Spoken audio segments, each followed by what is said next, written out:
You know, just the other day we reacted to a certain channel, Elephants in the Rooms, Ken LaCorte. Ken LaCorte. I'm gonna read it in Italian, and there's nothing you can do to stop me. You know, Ken, I kind of like what you did with the place, the way you spruced up the banner. Got a little bit of purple and yellow, opposing colors in the color wheel. I love that, love it. Be tactical right there with color theory, love it. But Metatron, you already reacted to 2 videos. Are you trying to react to every single video? No, I'm planning on reacting to total of 5. That's my idea. And he has got 298. So I don't think it's going to make any difference to his ability to, take over the world. I'm going to be honest, though. This channel rocks. I really, really like it. Now, one thing about Ken LaCorte is that he asks the questions, like the questions. Literally those questions a lot of people find controversial.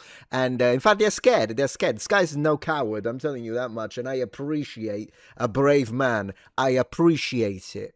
But you know what else I appreciate? They absolutely hate him on Reddit. Kindled spirit. Okay, why? What are Redditors saying? What are Redditors saying about Ken LaCorte? So someone on Reddit committed the unforgivable sin of praising the channel. They said, open quotes, I've been watching this channel. I really like his deep dives. Uh-oh. To which the Denisovans that inhabit Reddit said, his comments are full of nasty right-wing people. Uh-oh. I unsubbed and won't be looking back. Uh-oh. He's a right-wing Trojan... He's a right-wing Trojan horse masquerading as a centrist wannabe. Oh. Are they gonna call...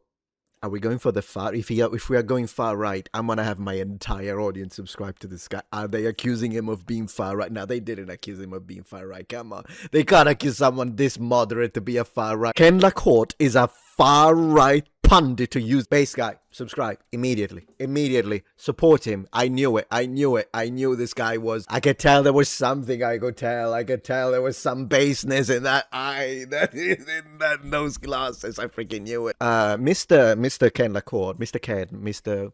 I'm somewhat of a far-right grifter myself. From an extremist far-right grifter to another, I would like to say... Okay, look, I'm gonna drop the sarcasm for a moment. It is unbelievable, the stupidity of people who belong to these radical cults. So, just so we are clear, this guy is as moderate as it takes. They say that whatever he talks about on the videos are elaborately manipulated information that are there to make you think he's centrist, but in reality he's a far-right guy who's trying to push tactically brainwashing to support all of the reality. I'm gonna tell you the reality. The reality is this. Ken LaCorte is a very moderate individual who simply has a very curious mind, an inquisitive talent, and he's really good at doing research. And all he's doing, for everyone who accuses him of his bias, he's researching stuff that he's genuinely interested in. And that produces videos. Is he always right? No.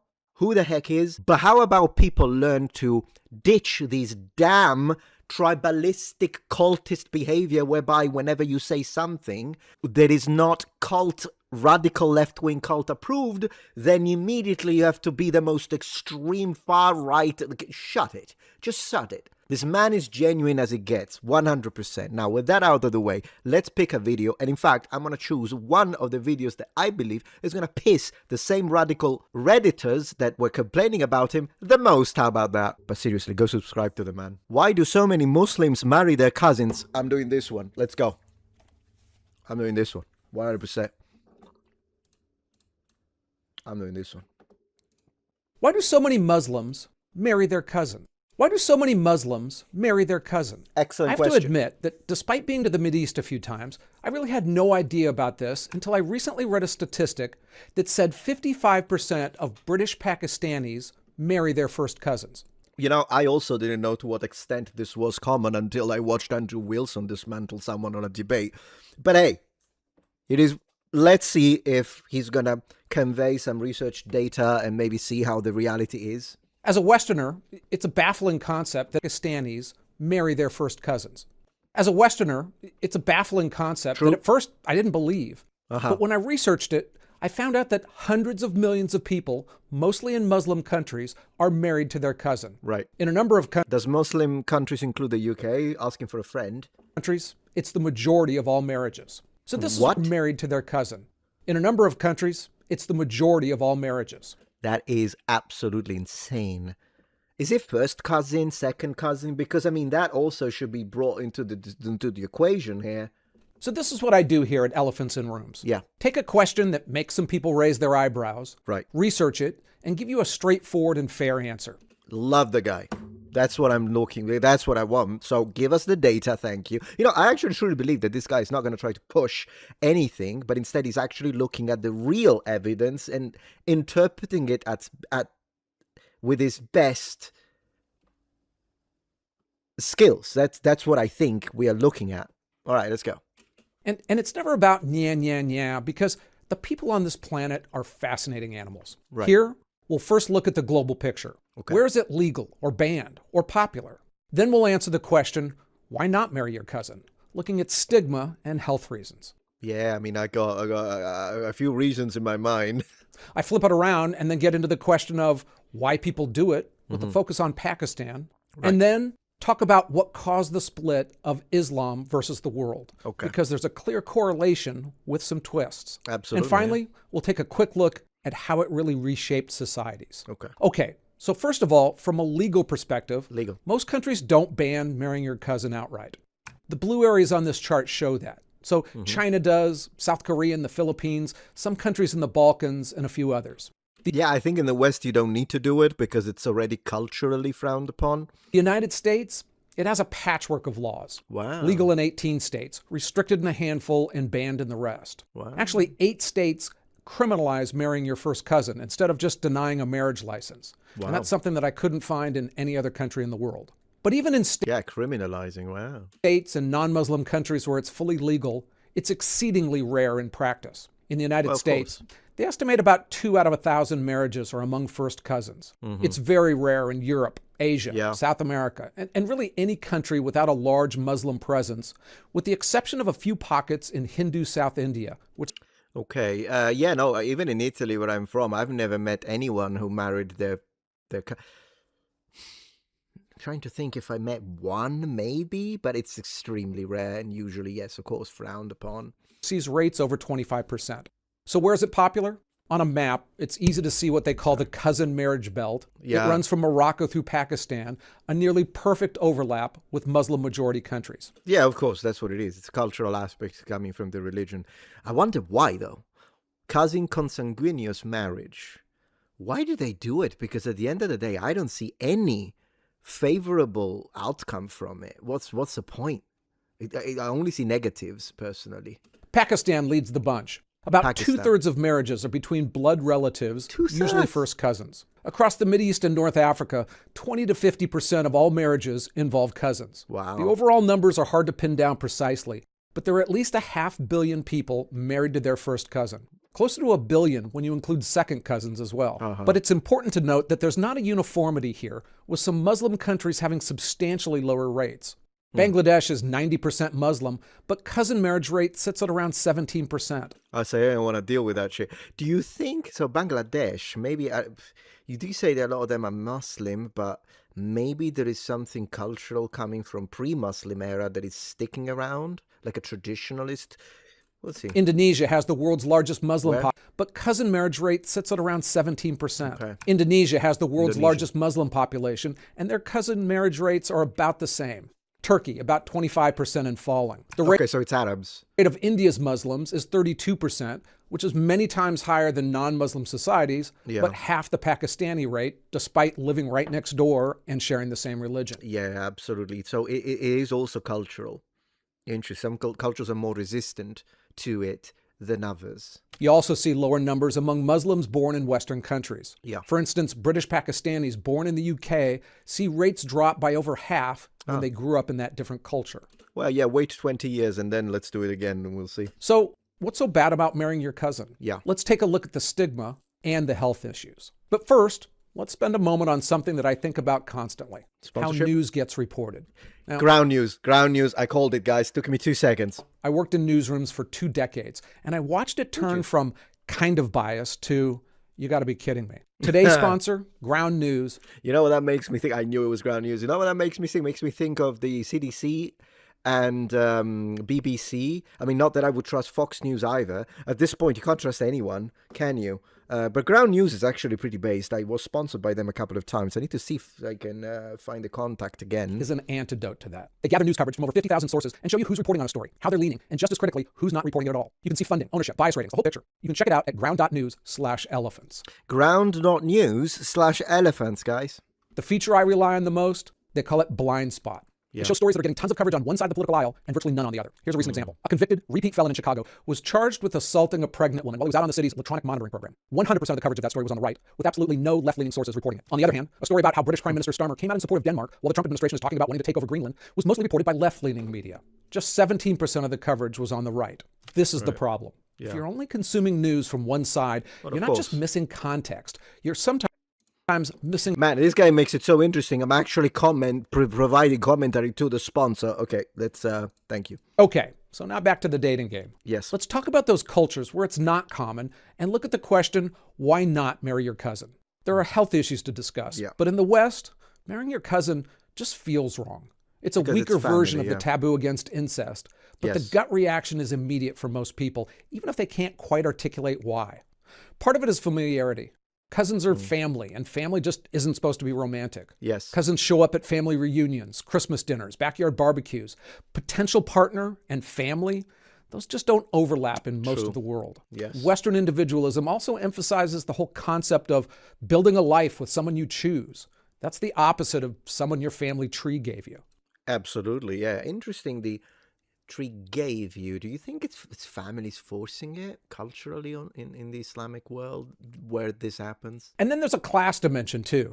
Cousin marriage seems backwards and uneducated in Western cultures. Yeah. The hillbilly or the inbreeding stereotypes, they have a real social stigma. The bottom line is that our culture has spent 1,500 years conditioning us to see marrying your cousin as wrong. Yeah, and I think it's good. It's insane how now you associate it with hillbillies, but back in the day, like in classical antiquity or even in the Middle Ages, depending on where you looked, it was actually a way for royals to maintain their line pure in a way. But I guess it's weird if you think about it, because I mean, all you need to do is have a few kids and then see what happens oftentimes. And that should be enough to be like, okay, we've got to stop this. And yet they kept doing it for generations. Look at, for example, the Ptolemy, which is one of the reasons why it's actually hilarious that they went with Black Cleopatra, not only on those areas of the internet where they actually do believe that Cleopatra was black, which is ridiculous, but also Netflix adaptation, which was a documentary. So shut it, I don't even want to hear it when you say it's not a documentary. That one is a documentary in theory. And then not only they showed Cleopatra being black, which is nonsense since the Ptolemy as a family was they are the ones who are not going to choose to breed with someone who doesn't even belong to the bloodline, never mind a completely different race. But what's funny is that they didn't do that. They did the entire family black. If you appreciate my content so far and wish to help ensure my ability to continue to tell it how it is, regardless of any possible backlash, please support this channel on Patreon. Any support helps me and my team of academics keep the channel strong and gives us the means to fight back against the political rewriting of history. Stand with us, form the wall, defend the truth. No, really, seriously, I watched it. I watched the first episode and then I stopped. But in the first episode, it's quite clear that it's the entire family, the father, all the Ptolemy are all black. That's how they justified it, I guess, in order to make it make sense from the they inbred point of view, but it still does not make sense and it's nonsense. But it was royals that did it. So weird. So we went from royals to hillbilly, and then I guess Muslims somewhere in there. So even without understanding the history or the science, we've internalized the taboo. It's written into our cultural DNA. True. But there are also real health reasons behind that instinct. Birth defects double in first cousin marriages from roughly 2 to 3% to 4 to 6%. That means the vast majority of children are born healthy, but the ones who aren't, they're often severely damaged. Yeah. And while single generation cousin marriage carries a moderate risk, when it repeats across generations, the danger multiplies. You know, it's not worth it. It's not worth it. It's in fact, it's selfish, because you're willing to gamble with the life of this child for what? Like, it's ridiculous. I don't even care if you have feelings for the cousin, which a lot of the times I don't even believe it has to do with that. It's just cultural. Of course, you marry your first cousin because that's what we do. But even if you did, you got to think about the child. You got to put, and that's the first thing that you learn as a parent is to put your child first. So there's that. If your parents were cousins and you marry your cousins, rare genetic diseases can jump 10 to 20 times higher than the general population. Recessive genes that might stay hidden for generations, they show themselves when the same limited gene pool keeps intermarrying. Infant mortality. I think eventually, it says now infant mortality, but eventually it's something that nature self-corrects. At least that's what I would think. But then again, if they keep doing that in the Muslim world, then what does that do to the population at large? Infant mortality overall is higher, and there's a spike in conditions like congenital heart defects, neural tube defects, intellectual problems. The city of Bradford, England, shows the effect in stark numbers. British Pakistani children comprise 3% of births overall, but 30% of children born with genetic disorders. I would make it illegal. In the West, illegal. Everywhere. Absolutely not. Defend the children at this point. Like, I don't care if you come, but my culture, well, nobody cares about your culture here. It's you assimilate to us. That's how it works with things like this. If it's something else, like I don't want to eat pork, don't eat pork. I'm not, who cares? Like, you don't eat pork, I eat pork, and no one, it's fine. You don't tell me not to eat it, I don't tell you to eat it. And I think we can live peacefully ever after, right? But stuff that like this, absolutely not. Absolutely not. Again, most families are fine, but a minority, they can face devastating outcomes. So here's some context to think about because it gives this whole issue a little bit more nuance. Smoking during pregnancy. That shows a considerably higher correlation with birth defects than marrying your first cousin. I would make that illegal too, by the way. Alcohol use, that's even worse. Now, those things carry a social stigma in most parts of society. True. But government surveys in the United States show almost 5% of expecting mothers smoke during their pregnancy. That's awful, by the way. Absolutely awful. And 14% reported drinking, with a third of those reporting binge drinking. Or you could, my gosh, binge drinking while you... I swear. At that point, it's like... Yeah, I'm not going to say what I'm thinking. Look at children born to women over the age of 40. They face similar risks, but nobody's talking about banning that. True. That is a very good point, actually. Interesting way to put it. What do you guys think about this? Would you also ban that? Well, no. You wouldn't ban a woman, you know, who is... I wouldn't do that. I wouldn't ban it, but I would absolutely ban, like, smoking, heavy drinking, and first cousin. I would ban all of that. So why? Why am I... This is why his videos are great. They make you question yourself. Why am I not willing to ban this? Is it a cultural thing then? Should it be banned as well? So the health reasons against having children with your cousin are real, but the reaction against the practice, it goes deeper than just health statistics. True. Okay, so now let's flip the question and look at the reasons why people do it. I mean, hundreds of millions of people don't marry their first cousin without rational reasons to do so. And what I discovered is that rational, we'll have to see. It's not really their religion leading them to it, but cultural factors that support their economic and social structures. Right, but then we should also say in this case that the religion oftentimes is intertwined with the culture. I mean, this happens here in the West. There's a lot of people, you can be atheist, you can be in fact a different religion, but if you're a Westerner, there is a lot of Christian thought that goes into you don't even realize. I mean, heck, even people who say words like the name of God and things like this, they use it even if they don't believe it. God bless, even if I've heard atheists say that, Godspeed. And this is because it's ingrained within the culture. And oftentimes it connects to the way we think, to the things that we consider to be appropriate or inappropriate. And the West is, at the end of the day, the child of Greco-Roman society and Christianity. They are both within us as we are Westerners. And so in this case, I don't know how much of the religion is intertwined into the cultures. I guess it varies from country to country, which would also explain why some countries have less of an influence from, but I do think it stems from their religion. 100% it stems from their religion. That's what I believe. I could be wrong. Let me know in the comments. And some of it offers advantages for brides and their husbands. I mentioned Pakistan's high rates, so let's focus on that as a case study. Its social structure is often described as intensive kinship. Families and extended clans make up the core of social life and support systems, especially in rural areas. Your relatives are your bankers, business partners, and safety net. Marrying within the family strengthens those ties.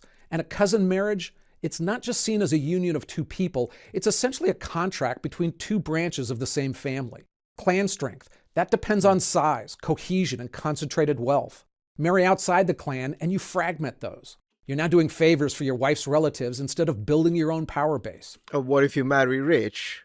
I mean, not that I'm advocating for it, but I'm just trying to see the inner consistency of the logical pattern. Another thing, Pakistan is a heavily agrarian society, and for farmers, land is everything. And Pakistani inheritance law divides the land among all sons. A 10-acre farm split 4 ways might become 4 barely sustainable plots. But marry your cousin, those plots recombine in the next generation and automatically solve that fragmentation problem. A bride's dowry price also runs about half the cost when you marry a cousin versus an outsider. And then the money stays in the extended family's pocket instead of going to strangers. Would it go to strangers, though? Because, I mean, your son is still benefiting from it, and his wife becomes your family. Maybe that's another thing, but at the end of the day, strangers do become family. So maybe they don't see it that way. All of this helps middle-class families stay that way. Wealthy families, they marry cousins to keep fortunes consolidated. For example, the Sharif family, Pakistan's political dynasty, they've practiced cousin marriage for generations, keeping their business and their political empire tightly controlled. And poor families, some marry cousins because they literally can't afford the bride price for outsiders. So the system works at every economic level. So strange. So like the solution to I can't afford the bride, whatever, is, marry your cousin. Well, couldn't it be like I'm the son and I tell you, don't worry about it, Dad. I know you can't afford it. It's fine. The family's okay because we love each other. So we'll make do without that. And I mean, we had the smallest marriage because my wife was fine with it. I was fine with it. Little small church. We had like 15 people, including the pastor that married us, and everybody was happy about it. We didn't spend almost anything in on our marriage because we preferred to create a little nest of savings just for possible rainy days, and that was it. It was very simple. Went to the restaurant afterwards, Italian restaurant. We ate, was great, and back home, done, great, married. Just for different reasons. There are also a number of advantages that families say they see in cousin marriages, especially for their daughters. Right. One is that it keeps the family closer together geographically. A young woman isn't marrying someone far away where you might only see her on holidays. She stays nearby. Another is familiarity. The couple and families know each other and share similar values. The concept of we know the boy and his family because they're our relatives, that's more comforting than bringing in a stranger where everything's unknown. I mean, I know he's just telling us the way they think, and based on his studies, I get it. Not working on me, though. It's like I just see it feels so alien to me to think that as a stranger. Well, who cares? Like, but then again, I say that because I'm a Western person. Is it a good man or a bad man? That's what I would ask if someone is marrying my daughter. Not is he a stranger or not? That would be completely irrelevant. There's also an implicit trust that a cousin might be less likely to mistreat his wife, since he'd bring shame on the entire family, and that the family could intervene if a problem arises. Now, that might have an element of truth to it, but when I tried to look into the domestic violence data, I really couldn't find any real reason to believe that cousin marriage is overall protective. Yeah, did not protect married women from being, oh my goodness gracious, yeah, emotionally, physically, but yeah. And I mean, I guess vice versa also happens, it's just probably less reported. Because sometimes nearby can really mean trapped. And if disputes arise between the family, that doesn't necessarily mean that they prioritize a wife's safety. Honor killings in Pakistan, they're a thing, and they're most commonly committed by a woman's husband or her brother. Awful. It's hard, sometimes impossible, to really look at a discrete element of a society and say, how does that affect things overall?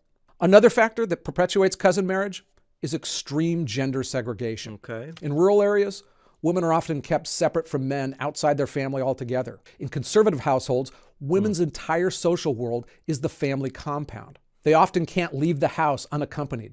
They don't attend mixed gender schools or work outside the home. Their entire social network consists of relatives. Completely different world, isn't it? So for some young people, relatives are literally the only opposite sex people they've ever had a conversation with. You can't marry someone you've never met. And usually, parents control marriage decisions with a near total authority. Can you imagine that? Like literally stuck 2,000 years in the past. That's what we're talking about, 1,000 years in the past. Because but then again, no, because in the West, even in the Middle Ages, if you're royals, that's one thing. But average people, farmers and peasants and normal citizen, people that weren't royalty, they weren't controlled by authority of the family. So it's insane. The vast majority of Pakistani weddings, they're arranged by the family. Even love marriages are usually just family-approved choices between cousins who've developed affection over the years. A 2019 survey found that 82% of Pakistani women reported having no say in choosing their spouse. 82%? Where are the feminists complaining here? And the final major factor I'll mention is one that doesn't encourage cousin marriages per se, but it's a requirement for it to continue, a high fertility rate. You need lots of kids and you need lots of cousins. I mean, think about it. If you have 4 siblings who each have 4 kids, that's 16 first cousins for potential marriage partners. Compare that to countries with half the fertility rate of Pakistan, and the math works out to only 2 or 3 first cousins. Pakistani's population doubled from 1990 to 2020, so the cousin pool keeps expanding. Wow. But for countries where fertility rate drops, the whole system falls apart. There just aren't enough cousins to go around. That, along with other social changes, explains why cousin marriage rates dropped in countries like Bangladesh and Turkey, despite the same Islamic traditions. Okay. That is revealing. Turkey's fertility rate crashed from 4.5 children per woman in 1980 to 1.5 today. Bangladesh saw similar numbers. Aggressive campaigns there saw the rate of educated girls triple since 1990, and fertility rates dropped as they usually do when more women go to school. That is such... Why do you think that happens, by the way? Why do you think there is a correlation? Is it because women chase a career at that point? Does it become like a way... I wonder if that's the reason. Or if it's just... Because sometimes it's difficult to really understand, because correlation is not always causation. So there may be a correlation between educated women and wanting less families, absolutely. But at the same time, does that have to do also with the type of mentality and ideologies that are usually pushed to educated women by the educational academics? By academia itself? Could it have to do with politics? Because a lot of things together merge into creating a result, a phenomenon. I rarely believe it's a single thing, a single element. If they're educated and want to have kids, I don't know. I'm sure that could be part of it, but I don't believe it's the only thing. Economic development and urbanization also increased gender mixing and marriage markets beyond the family. The religion stayed the same, but the structures of their societies changed. Of course. Hey, this is a good time to mention, if I've made a real mistake here, yell at me in the comments. I'll address it in a pinned comment and the description box. I'll check it out. You can also find my script and my sources. Okay, so let's look at Islam versus the world and answer the core question. Why is cousin marriage only common in one religion? The short answer, Islam didn't start the practice, but it didn't ban it either. Christianity did, and that choice reshaped much of the world. Yeah, so Christianity did ban it, yep. So marrying your cousin wasn't invented by any one culture or religion, and in the old days, it was everywhere. The Bible had Jacob marrying 2 of his cousins. Sarah was Abraham's half-sister. And if you're a strict creationist, Adam and Eve's kids didn't have many options for populating the planet. In ancient Egypt, nobility routinely married cousins as a safer alternative to sibling marriage. By the way, I have addressed the concept, the idea that some people follow of Adam and Eve's kids being, and all the other, and then the generations being the product of incest between Adam and Eve's kids. I don't believe that one, by the way. I do believe that Adam and Eve are real, because I'm a Christian, but I'm one of those who... I don't think it's a metaphor. Absolutely not. I think it's real. But I also don't think it's a matter of incest. I've mentioned it on a video. I talk about my ideas, and I show you what scriptures I use to back it up. If you're interested, I'll leave a link in the description after the link to his video, because just want to... courtesy links first. Even pharaohs recognized sibling marriage carried visible dangers to the health of children, but pharaohs often did it anyway to preserve their bloodlines. But royalty. the commoners didn't. Yeah. And cousin marriage became a respectable version of that. Pre-Islamic Arabia made cousin marriage standard practice for centuries before Muhammad. Greek and Roman families did it. Jewish communities did so under Mosaic law. Then, in medieval times, the religion split, with Islam staying the same. The Quran explicitly permits cousin marriage when it lists who you can't marry. Mothers, daughters, sisters, aunts, nieces. Cousins aren't mentioned, and in Islamic law, what's not forbidden is allowed. Essentially, silence equals permission. Muhammad himself took a cousin for one of his wives. And for 1,400 years, every major school of Islamic law has approved it, Sunni and Shia alike. So when something is allowed in scripture and practiced by the prophet, it's protected from reform. Some contemporary Islamic scholars, they raise health concerns, but they can't call it haram without contradicting clear religious text. Yeah, and that's a problem. But Christianity took a different path, and around 500 AD, the Catholic Church started restricting it. Pope Gelasius initially banned marriages to third cousins, and over years, the rules kept tightening. 500 years later, it reached sixth cousins, people who share great-great-great-great-great-grandparents, basically everyone in a medieval village. The church required a detailed genealogical investigation before any marriage, and you had to prove that you weren't related going back 6 generations. In a world where most people never traveled more than 20 miles from their home. I mean, I do think that this may have benefited the overall IQ, inventions, and that kind of stuff. Probably did. That eliminated most potential spouses. As the Protestant Reformation came along, they didn't reverse this practice, and the restrictions survived the split. So why did the church do it?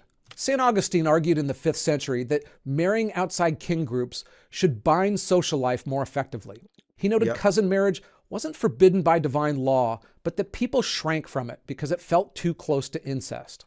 That natural human revulsion to incest, visible across every culture, extended in Christianity's thinking to cousins.